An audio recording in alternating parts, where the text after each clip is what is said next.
Welcome to another new episode of the Declutter Me podcast with myself, Shelina. I hope you are well wherever you are in the world and keeping safe. So I discussed my 10 ways to have an organized holiday 2 weeks ago, and I wanted to give you some more tips to get you organized, especially as summer holidays are now around the corner. So I wanted to focus on the packing aspect of it today. I've spoken about it before in episode 11, which was called How to Smart Pack for Your Suitcase, and I'll leave a link to that in the show comments. But I thought I would update you with my tips and tricks for today. So first, let's start with the packing list. If you Google packing lists online, you'll find a list that will work for you. You know, look at a few of them. There's so many out there. So I think I might have written one many years ago as well. So have a look and see which one works for you. I have a packing list because I travel, especially to Abu Dhabi so often, or to other Emirates, and stay in hotels. And then when I go for my trips to London, so I have 2 different packing lists for that. And then I will adapt it for any other holidays that I'm going on. So have that. So once you have a list and it works for you and your family, you can keep it. So save it in a notes app, Evernote, or on a to-do list like I have. So you can tick off as well once you've put stuff into your suitcase. And then let's think about the next aspect of the packing. So how long are you going for? Based on that answer, you can decide how many clothes, toiletries, entertainment, money, medical supplies, etc. you'll need for that trip. So have a think about that. And then check out the destination climate, temperature, and culture, and then pack accordingly. I always carry a lace scarf I bought from Topshop like over 20 years ago. No, even more than that. God, I'm old. For £1 to put in my bag. So I always put it in my handbag wherever I'm going. And I carry it because, in case you go to somewhere where you have to cover your shoulders, you have to cover your head. I always cover my head when I go to churches.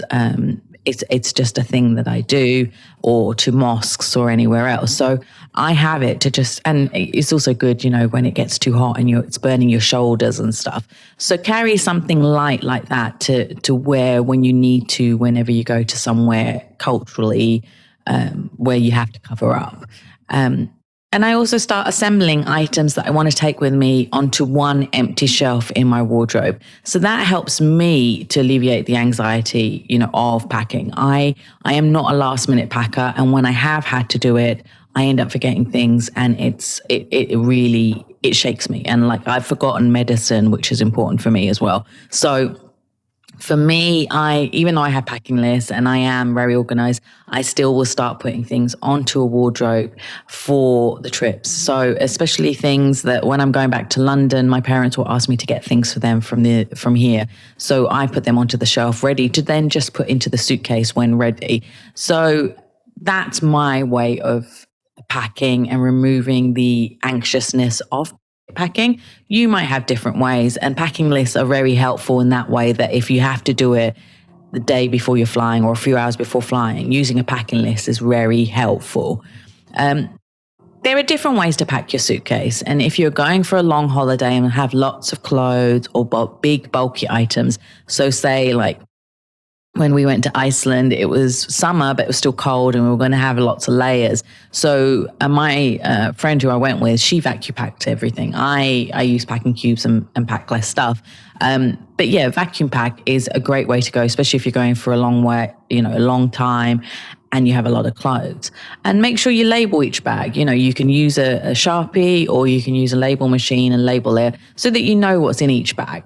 And then you can use those bags for future travel as well. As you know, I have mentioned many times over the years that I am a packing cube girl, and they help me to keep my clothes organized whilst traveling and at the destination. You can just pop the cubes into the drawers, and once you have arrived, they will keep the items tidy and manageable.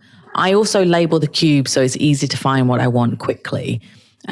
Get everyone involved in the packing. It's not a one-person job. So if you're mum or dad and you're doing the packing all the time, stop that. Get everybody else involved as well. So maybe you don't want them to pack the suitcase because they'll make a mess or not put it into the right cubes or bags and stuff. But they can start taking things out and reviewing the packing list and at least getting the items in a pile ready for packing away. Next, think about what space you'll have available on the plane, on your transportation, at your destination. When I was traveling around in Tuscany, I knew I would have a big suitcase as I was coming from the UK, and I always buy too much in the UK.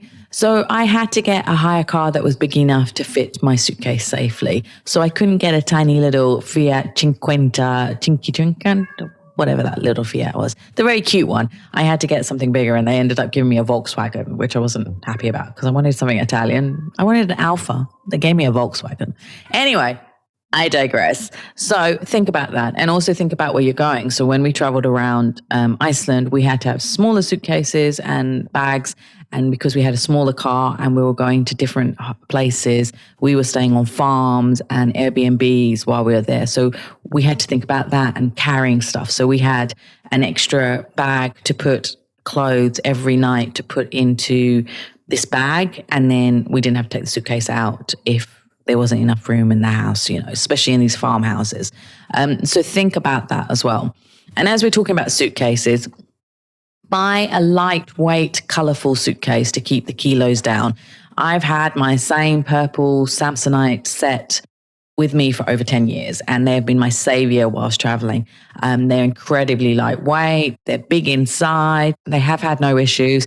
The only time I've had to go to Samsonite to get it fixed is when somebody dropped it in such a way in Gatwick Airport that it caved in on one side on the edge. So I went and gave it to Samsonite, and they fixed it within 2 days and for free as well. So that's a great thing about these. A lot of these luggage companies, they have 10-year warranties, and even when it's beyond the warranty, they'll still fix it, and not for very much often.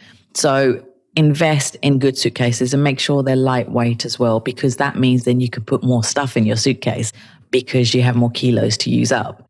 So definitely look at that.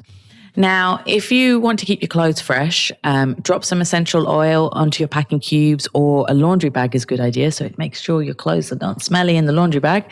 And what I like to do is take bunches of lavender from my mum's garden when I go home. So because I use one suitcase a lot of the time, my suitcase smells of lavender all the time, which is great. And whenever it doesn't, then I just add a few more bits of the lavender into the suitcase. The next thing to do is to weigh your luggage before you go to the airport. And actually, maybe it's not the next thing, it's maybe after you've packed, but weigh your luggage before you go to the airport. Excess luggage charges are ridiculous. And why waste that money when you can spend it on delicious food or experiences during the holiday? And do you really need that many things? Like, you almost already buy stuff when you're there. So reduce the amount of things that you're going to take. Weigh your luggage before you leave the house. Talking about luggage and talking about weight, let's talk about books. I know a lot of you love your books and find it very difficult to declutter them, but don't take them with you on holiday because they're bulky and heavy. So for your trip, go digital. You can download the Kindle app on your tablets, on your phone. You don't have to have the Kindle device. You can have and there's also Apple Books and some other apps as well. So download them, and then you can download books from Amazon or Apple Books or other places. And you can also download my book, Can You Find It in 5 Seconds, from the Amazon app. Yeah, that was a shameless plug, yeah. And it will go straight onto your Kindle. So yeah, you're welcome. Anyway, next, let's talk about jewelry. So I have one of those cute little jewelry boxes. I bought mine from Olivia Bonas, I think, and another company. So I have one that's very small for short journeys, and one that's a bit bigger to put jewelry in there. And I keep that in my hand luggage. So have somewhere that keeps your jewelry safe and make sure it doesn't get tangled up as well.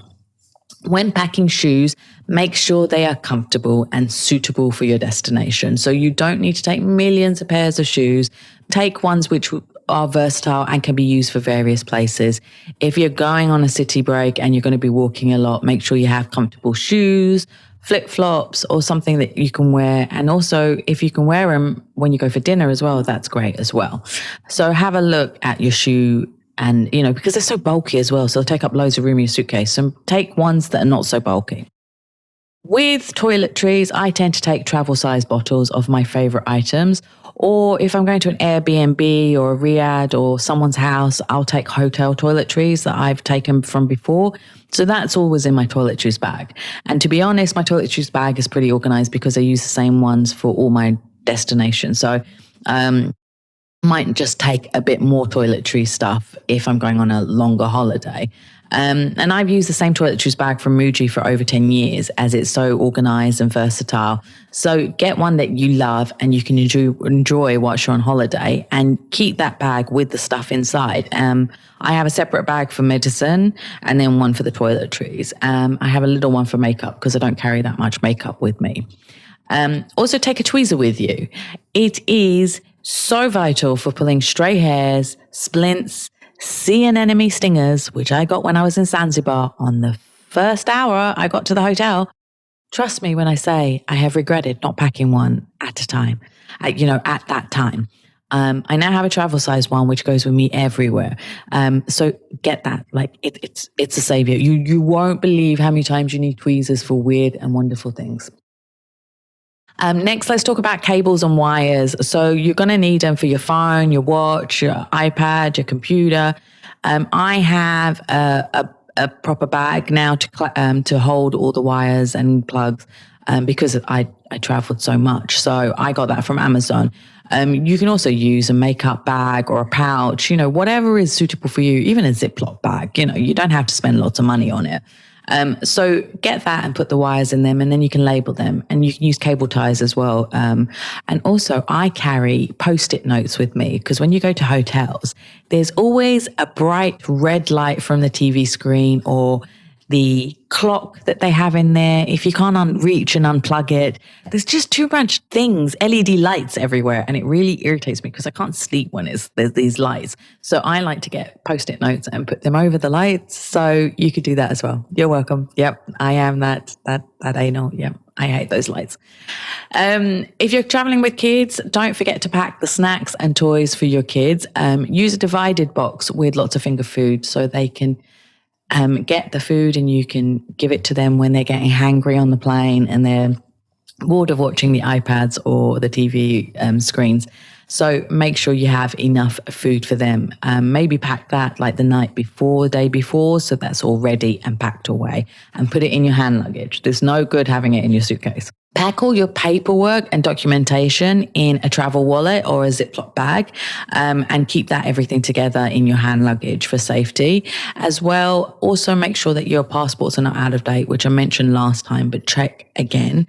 And scan all your travel documents and keep them safe on a cloud or on email or on a notes app, so that you can access them quickly and easily. That includes your visas, your PCR tests, your vaccination cards. Keep all of them somewhere safe.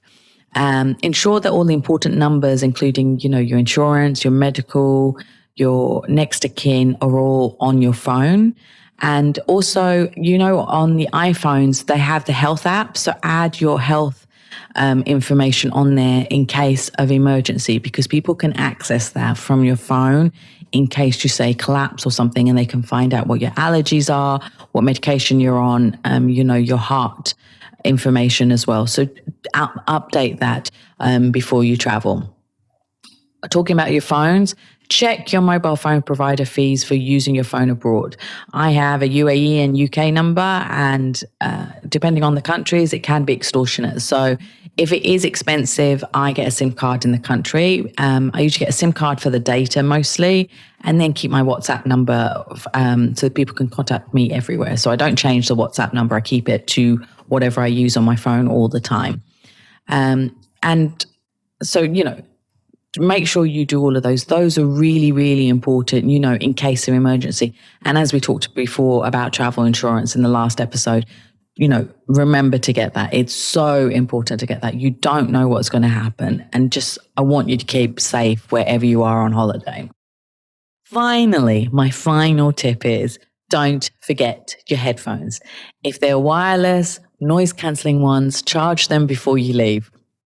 My headphones, which I have to admit, my dad fixed for me because the sponge bit was falling apart. So he went and gave them to Bose and they fixed it for him. And then I took them back again.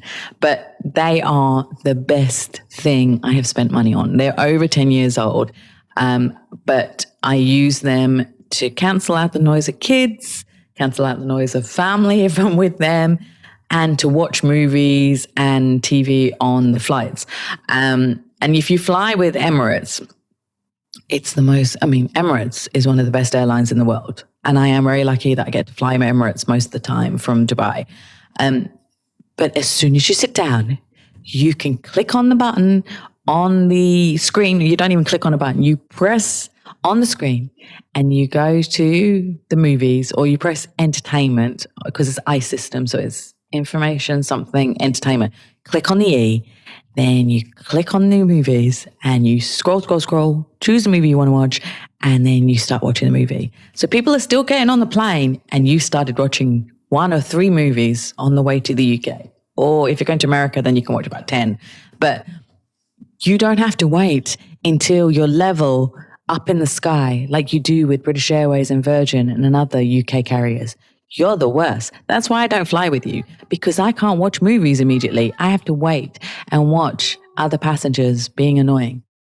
Whereas with noise cancelling headphones and a movie, I can drown it all out. It's bliss. It's total and utter bliss.